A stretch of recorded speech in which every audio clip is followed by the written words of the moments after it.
Martin Luther, the very famous 16th century German priest, wrote, "Love God and sin boldly." And this was based on his rediscovery of the fact that we are not saved by what we do.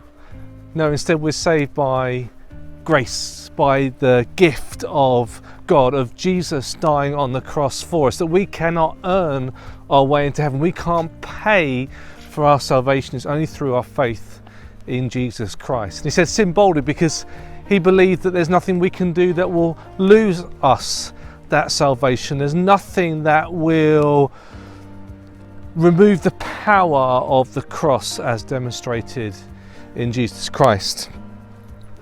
And that's great, but there's also a real danger in that we can believe that somehow, because we've made a profession of faith, that because we have met the minimum requirements of getting into heaven, and that's enough to save us.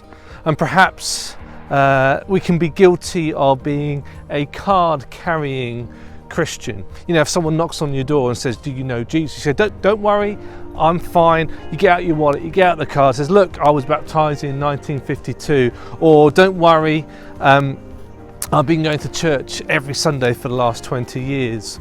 Or, "I'm okay, thank you, I'm English and I was baptised in the church, into the Church of England, therefore I am safe and secure." It's almost as if being a Christian can be, what's the least I can do to make sure I have my place in heaven?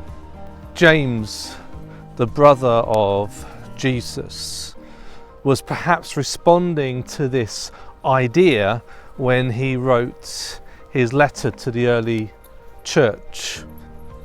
And he said these words in James chapter 2, verse 14. "What good is it, my brothers and sisters, if someone claims to have faith but has no deeds? Can such faith save them?" In other words, has your faith got any power, and can it really save you if it's not demonstrated in what you do and how you live your life? In fact, he goes on to say in verse 24, "Faith without deeds is dead."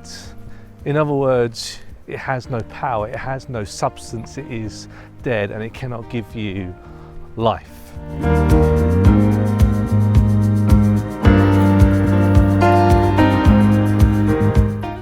See, there's a huge difference between being a Christian and being a follower of Jesus Christ. Being a Christian is a label. It seems to suggest that you've met the minimum requirements to be part of an exclusive group. It's a bit like National Trust membership. You know, I pay my annual subscription and it gives me access to all those properties. And perhaps you feel, well, I've done the least I need to do. I've paid my subscription and therefore I've got access to heaven.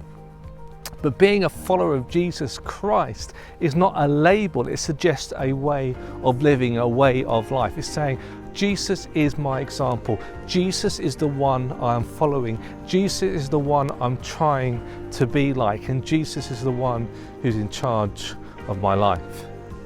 In fact, when Jesus was talking about following him, he said, either you are in or you're out. Either you are a follower of me or you're not. Either you are for me or you are against me. There's no sitting on the fence. There's no indecision. Well, I'm a follower of Jesus Christ, but there's none of that. And in fact, when John recorded the words of Jesus to the church in Laodicea in Revelation, Jesus says, look, you're not one thing or the other. You're not hot or you're cold. In fact, you're lukewarm, and I'm going to spit you out, which is actually a polite translation of what Jesus said, because Jesus actually said, I'm going to vomit you out. There is no such thing as a lukewarm follower of Jesus Christ. There is no such thing as a Christian who does the minimum. Because if you are a follower of Jesus Christ, you are all in. Jesus is the one in charge of your life. and He is the one that you are trying to be like. Faith without actions, it's not a faith at all.